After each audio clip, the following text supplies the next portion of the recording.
Oklahoma has gotten enough moisture to where conditions are generally favorable for early wheat planting. That's according to economist Dr. Darrell Peel with Oklahoma State University. Conditions are good right now. We've got moisture, we've got cool temperatures, all of which is good for getting an early start on planting wheat if for those producers that are interested in forage and the dual purpose wheat.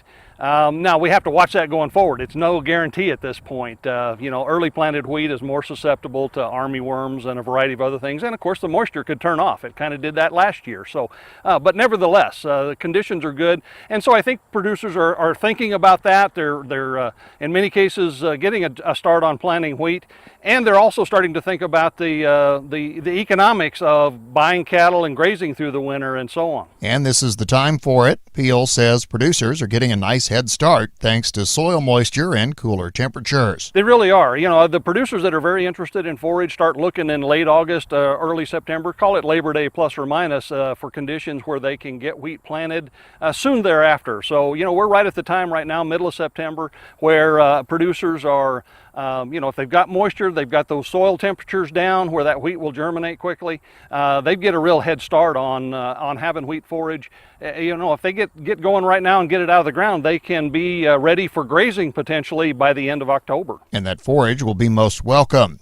Peel says many Oklahoma producers have been struggling to secure enough hay this year. Well, it's been a challenging year for hay production. We've had kind of bands of dry and wet weather, and it's a little bit spotty information, but the overall indication is that we're probably down a little bit in hay production in Oklahoma, and certainly USDA's estimates for May 1 hay stocks were way down from a year ago. And it's not just Oklahoma, it's really the whole surrounding region, and so hay supplies and forage supplies for the wintertime could get a little bit tight as we go forward. However, this late summer, fall rains that we've had will produce wheat pasture. It will produce a lot of growth in other cool season grasses or other forages, and so that may help producers have some alternatives to cover some of that shortage of maybe what they normally have in terms of harvested hay. OSU economist Dr. Darrell Peel.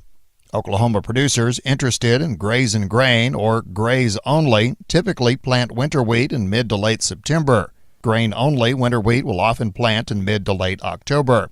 I'm Don Atkinson reporting for the Oklahoma Wheat Commission and Oklahoma Genetics Incorporated.